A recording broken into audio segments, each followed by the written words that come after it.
Hey everyone, I'm Natalie Bencivenga, host of 5 Minutes With. This week I am super excited to have my friend and former Steeler, the always amazing Arthur Moats with me. Thank you for being here, Arthur. Oh, appreciate the opportunity. And you always give the best introductions. You know that. Well, I've learned from the best because you give a good Awesome. introduction too. I remember from our last interview together. That was pretty amazing. But having said amazing, this has been quite a year, quite an amazing time in all of our lives. And I would just love to get your thoughts on sort of the intersection of what's been happening between COVID and the economy, and now, of course, with the Black Lives Matter movement. Yeah, man, it's been a crazy, 2, 3 months that we've been dealing with right now. And through it all, there have been silver linings with it. When I think of the COVID situation, obviously, me being a person that works a lot, this gives me a chance to reconnect with the family, have to be around them a lot more, which is a great thing, a great opportunity without having to jeopardize some of the things that I've been doing from a media standpoint. Mm-hmm. Then you talk about the Black Lives Matter movement, just being able to see that come to the forefront on a global standpoint, from a global stage, where now people are actually understanding the meaning behind it, understanding what minorities have been going through and fighting for decades, for generations. So I think in that regard, even though you can look at it and say, man, this has been such a negative time for us, I look at it as, man, it's been so many opportunities to learn and preach and teach and ultimately help this world just continue to move in a better direction right now. And that's what I've always loved about you is you like to, look at the glass half full, as do I. And Absolutely. I appreciate that so much because I agree with you. I think this is really a learning opportunity for so many people that have never maybe paid attention or had to recognize what's going on around them. And, I started thinking about you the other day when I wanted to have you on and talk about what was going on specifically in the world of sports and racism. And now looking back at what Colin Kaepernick had to deal with when he took a knee, right? That sort of moment in history, and your own experience with the Steelers, and how do you look at what he did with this new context and how people are looking at him? Yeah, man, it was a crazy time. I was fortunate to be in the NFL when Kaepernick initially started taking the knee. And I remember going into the Chicago Bears game. It was literally the night before Donald Trump at the time had said anybody that takes a knee is a SOB and all of these other things. So we definitely took offense to that because we understood even back then, us minority players, we knew exactly what Kaepernick was fighting for because a lot of us had experienced some of those transgressions, some of those inequalities and things along that nature.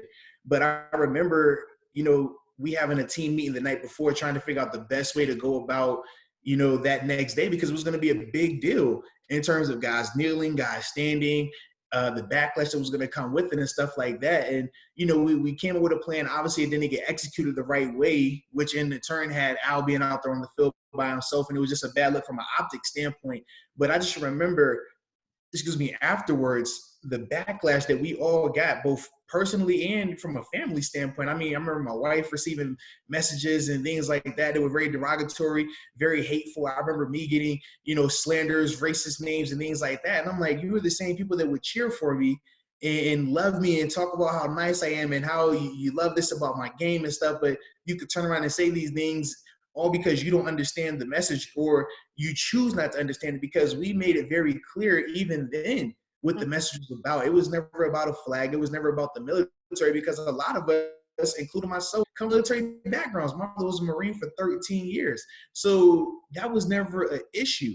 And when you just think about the harmful things that were said, some of the relationships that were damaged forever because of that, now I'm glad that, man, we're able to rehash and bring this back to the forefront, but now have the support from a global standpoint, which we were trying to get back then. Because this is something that has been going on for far too long. I mean, you think about Rosa Parks and what she endured. You think about Martin Luther King, Malcolm X.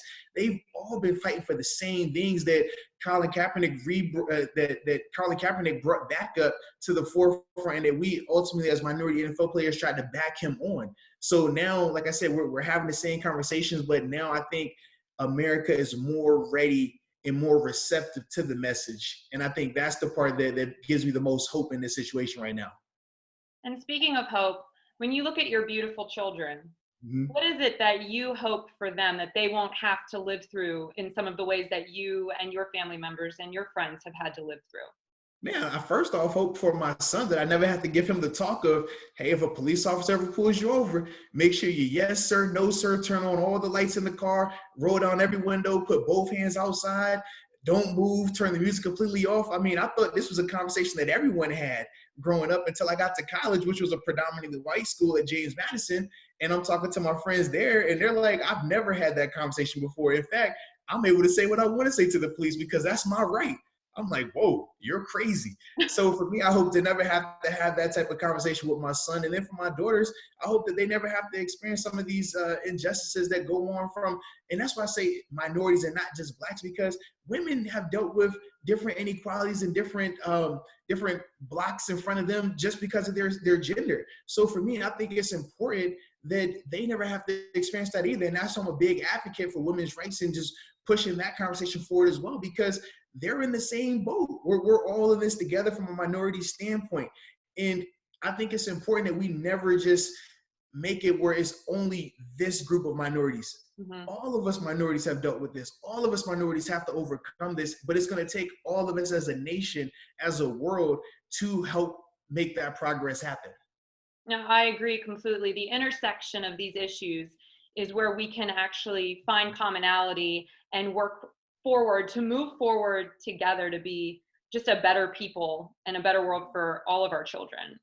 And as Absolutely. always, Arthur, I love you so much. And I Oh, always you know love you're when the I get best. the Come on opportunity to now. talk to you. I just think you are the best. And I'm just so grateful that you came to spend a few minutes with me. And I hope we can continue this conversation very, very soon.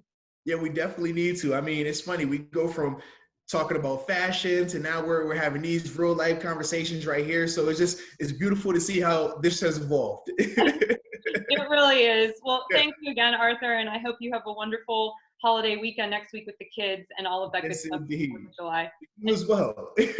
thank you.